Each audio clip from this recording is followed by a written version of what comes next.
Thank you so much for joining us. We have a packed room here today. I also want to thank, there's a spillover area. That's how many people are here today that are watching from, I think, downstairs. So from those downstairs, thanks so much for standing by, and we'll have drinks all together afterwards as well. What Laura said was very interesting, right? Where we try to aim 36% of female representation in BTV. I thought that number was very ambitious at first, but we've been able to prove it here in Asia. And I see some of the female guests even here in the audience here today, so it's great to have you guys here, and I welcome more of you guys to come on TV and join me and David. I used to be also introduced, when I was asked to do any sort of speaking event, they said, I would be like, is there a female representation? They said, no, we need you to be the female representation as the moderator. And we said, no, cannot do that. So we have two very, very powerful women here in the world of finance to pave the way, who has paved the way for us. And certainly I'm so pleased to have Daisy as well as Kate here today. Before we get to the diversity stuff, I really wanted to talk more about really the current landscape of investment. Obviously, we have the US economy that continues to be resiliently strong. There's a Fed that wants to cut rates but can't. And we have a China recovery that's been slow, but also starting to see signs of turning more positive. I'll start with just a simple question for the both of you. Where are we in this cycle, and how does that impact your approach to investing? Daisy, I'll get you. All right, so first of all, thank you so much for having me. It's really exciting to see many of you here today. So I'm really impressed, watching the video, the Bloomberg New Voices initiative. So going back to the question, so I would say put cash back to work is the theme that we are seeing a lot, and then having a lot of conversation with our clients. Think about last year. In the beginning, the market actually was not that bad. People still investing in China, Asia in the first quarter. Then the US banking crisis kicks in, and then the whole sentiment just turns south, right? So then the interest rate starting to rise. Then you have a lot of investors putting their assets or redeeming their assets and put that to money market fund or deposit. So that's why you have a lot going into the low risk products. At the same time, people also trying to take the advantage of the interest rate cycle, where they invest in a lot of short duration or ultra short duration fixed income product. So now with the interest rate starting to turn, right, the cycle, then we are seeing people thinking about, for the first time for so many years, they are thinking cash money market fund as an asset class. Now they are thinking to push the cash back to work. So we are seeing clients now gradually thinking about moving back to equity, and then gradually thinking about whether they should be having a longer, slightly longer or more flexible duration type of fixed income product. So this is where we have C. At the same time, to your point, because of the weakness in China, we are seeing investors also trying to diversify away from China. For example, going to Japan, very obvious, right? Taiwan and India definitely is a spotlight, and then becoming a very, very popular investment destination over the past 9 to 12 months. And Kate, I mean, we've had many guests on the show, given the volatility in public markets, and said, look, we're looking at private now. At KKR, though, you're not just a private equity firm. You do all sorts of alternatives. Just walk us through kind of your coverage now and the outlook. No, thanks very much, Yvonne. And I would like to also thank the sponsors, all of you. It's a pleasure to be here today. Yes, we are not, and I think there's a misnomer that KKR is a private equity firm. We're actually a very diversified alternative asset manager.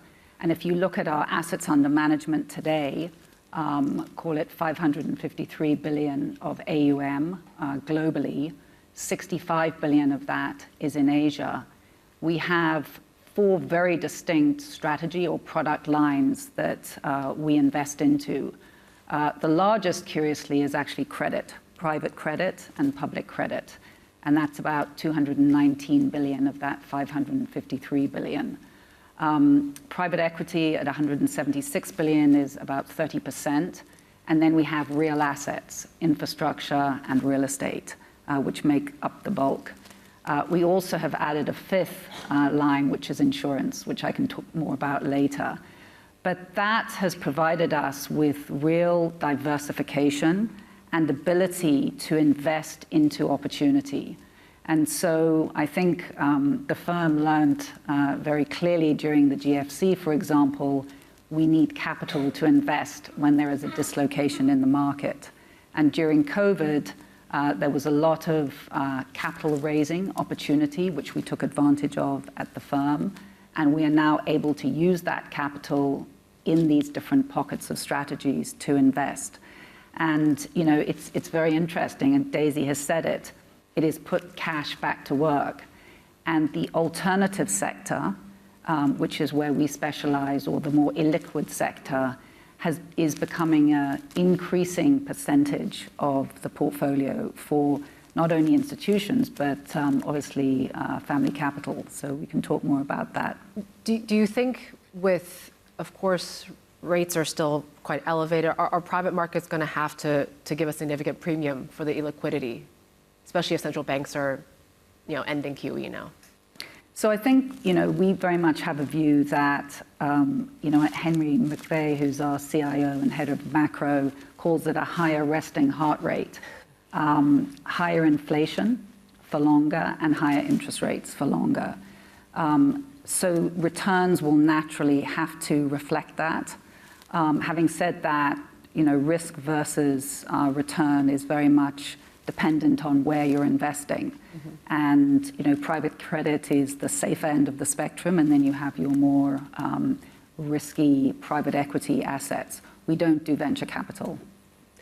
Daisy, you mentioned a little bit more about, you know, putting cash to work. What are clients telling you right now? I mean, obviously, equities have done quite well so far this year. It was supposed to be the year of the bond. We haven't quite seen that yet. And commodities are doing quite well as well, even the likes of Bitcoin. I mean, what are their preferences right now? What are the fund flows telling you?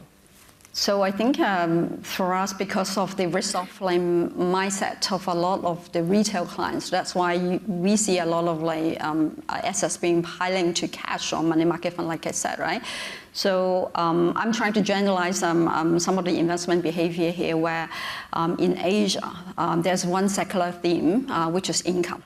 People here, they love income product, right, with dividend payout, with regular dividend payout. So I think this is the one trend that we have been seeing in different market cycles. And then, as I mentioned earlier on, I think for those who want to have higher return, seeking higher return, they would be going to equities, going back to equities, and then India. I think India is a very obvious choice for some of the investor, not even on the equity side, even on the fixed income side. Mm-hmm. When you look at India, because of the JP Morgan, the bond index inclusion of India government bond, right? So only after announcement until March, we have already seen around 8.8 billion into the local Indian bond market. So you can see, right, the potential there. And then we have large institutional clients already looking into allocating to India fixed income as part of their allocation.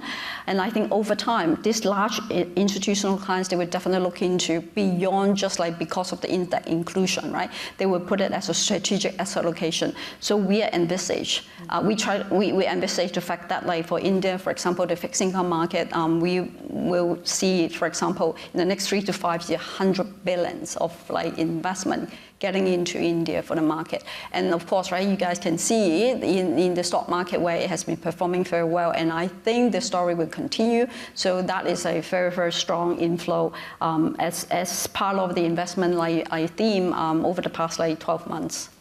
Is that seen as a diversification out of China? And do you see that continuing for the rest of the year? I would say Indian story will continue. This will be a secular growth trend, and the bond market just now I mentioned, the Indian equity also going through a very, very significant growth phase, and then put them on the right track to becoming the third largest economy in the world. So I think this one will continue. Having said that, I still think India is still a small allocation to a lot of investors, whether it's retail, high net worth to large institutional institutional clients because of the the nature of the market, right? So if you ask me, I think the core portfolio for most of the investors still in those like global equity, global fixed income side. But then, like I said earlier, I think even for the fixed income now, they will be much more like thoughtful about how they allocate to the different part of the like yield curve, right? Whether they want to become like playing the longer end of the yield curve if the interest rate starting to turn, right? So those are a lot of conversations that we are having, and definitely I think investor. Like who had like shied away from China, now we are seeing some sign of like coming back. Okay, we'll get to that in a little bit.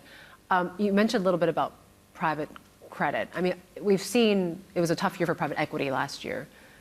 There's, private credit has been around for a long time, but all of a sudden we're seeing this rapid growth. Why do you think that is, Kate?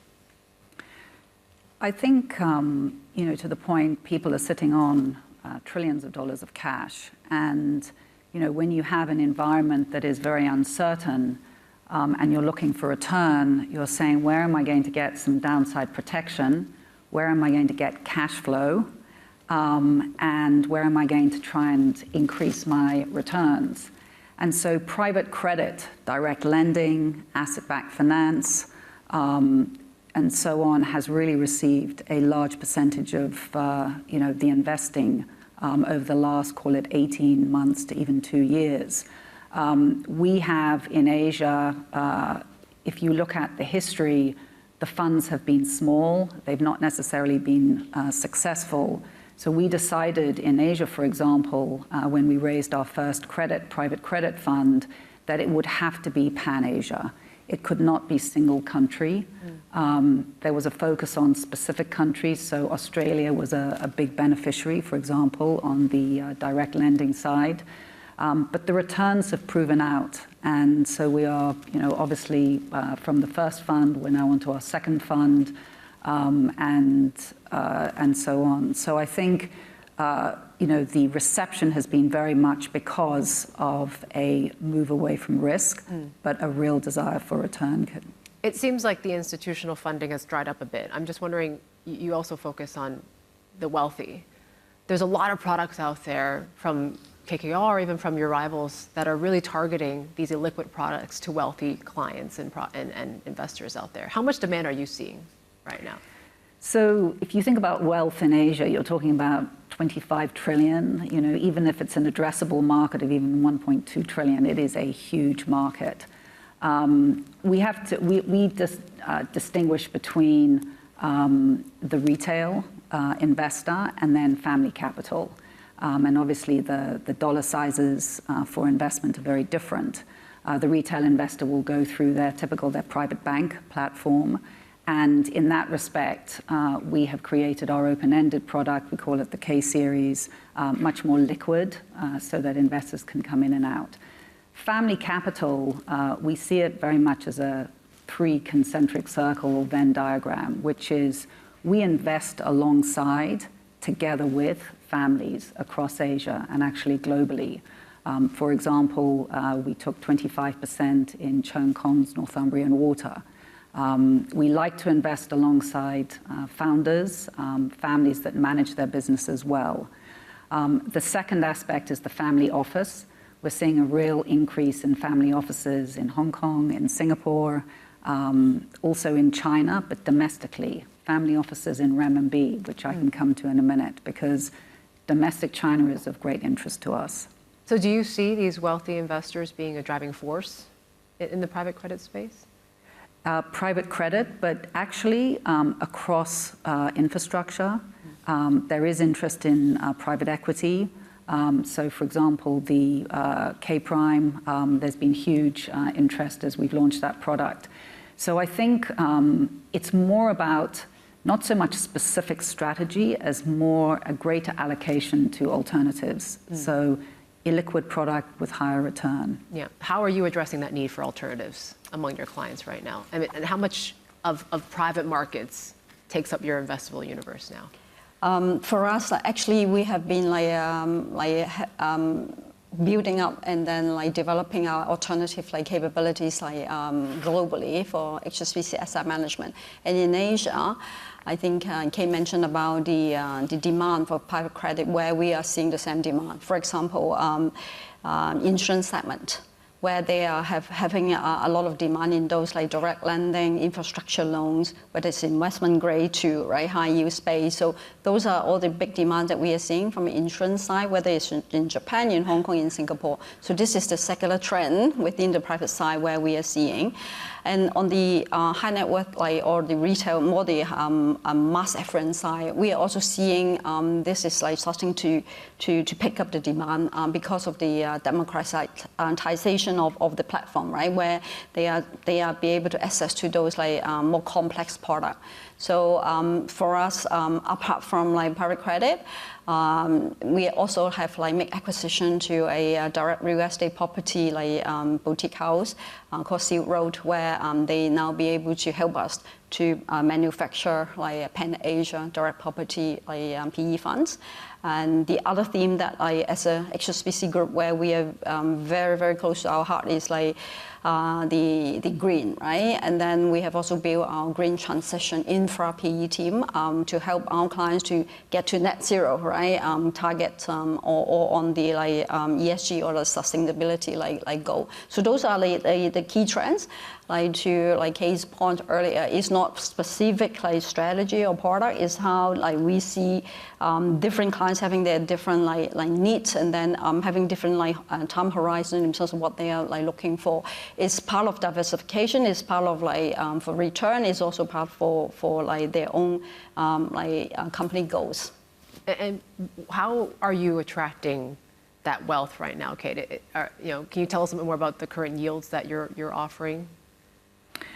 I can't really go into specific fund returns, but if you think broadly about kind of risk return spectrum, the safer assets, the infra. If you start at credit, you're talking about high single digit, and it's really outperformance versus a benchmark. So that's what we look to achieve. So your IRRs in our private credit funds are on the opportunistic side, returning kind of mid-teens returns. And then as you move up the risk spectrum, you're really talking about the high teens net returns. But the less risky assets for our core funds are high single digit.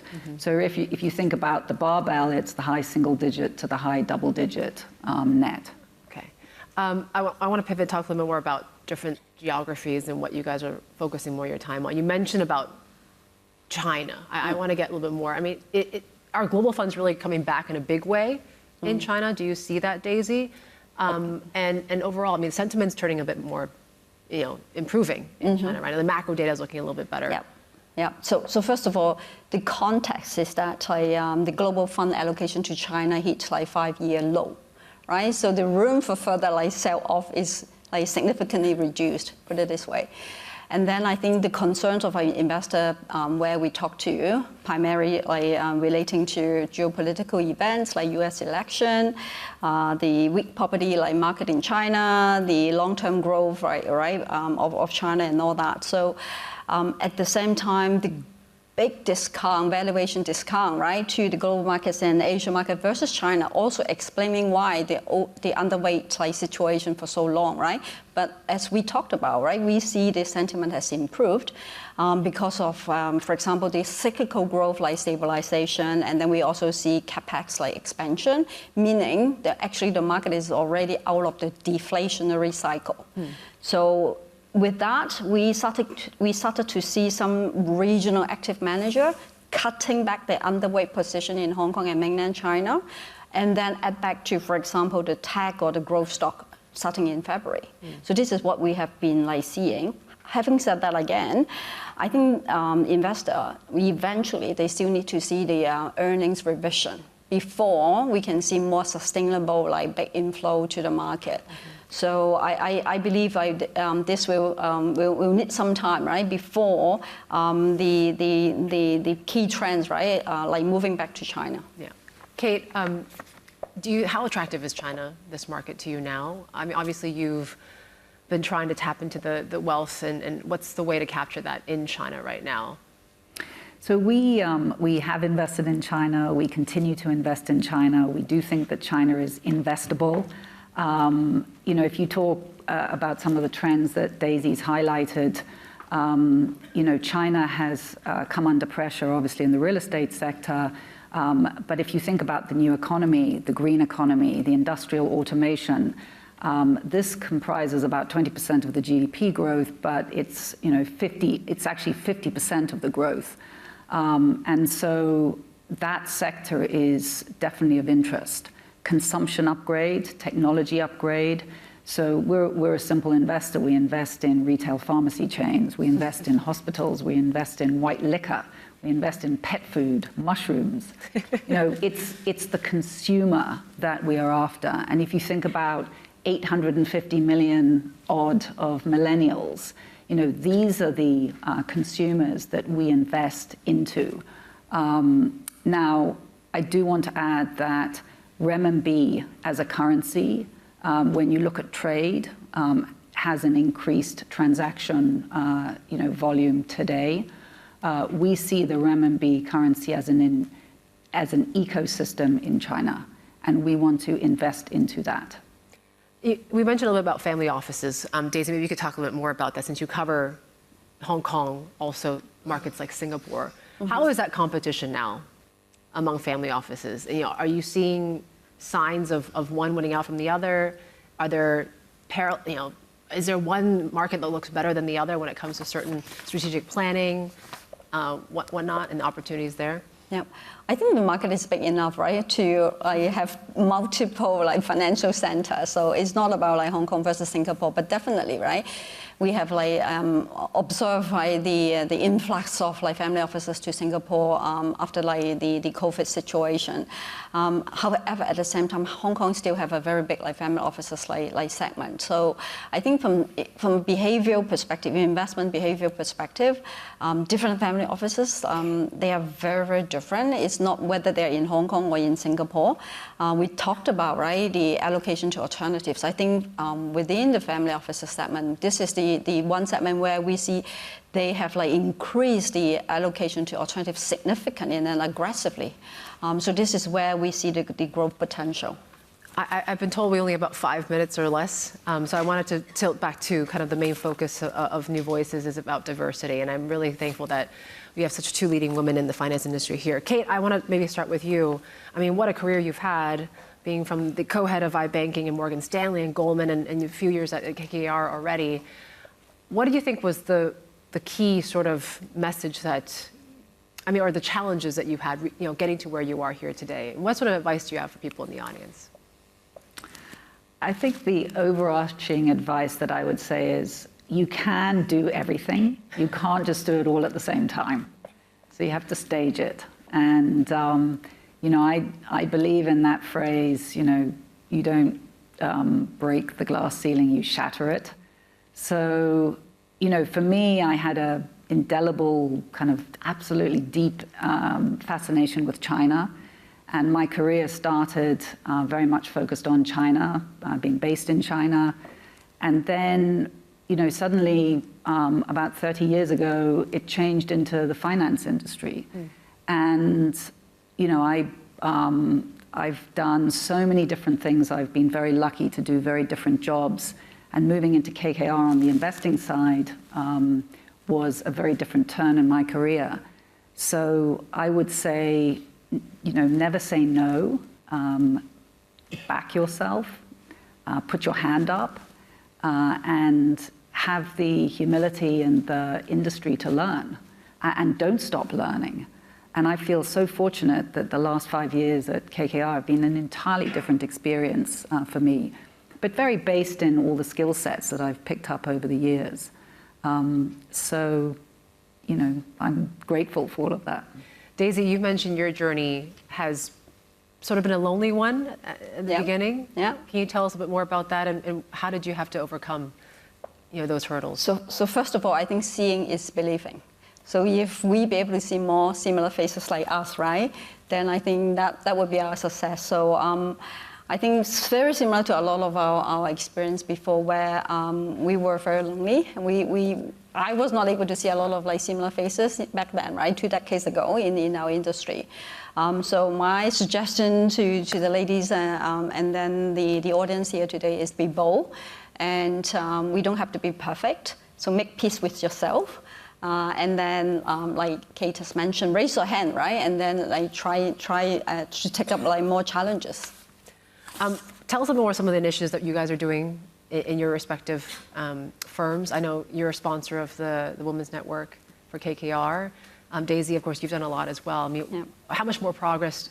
How much progress has been made, and what's still needed? Sure.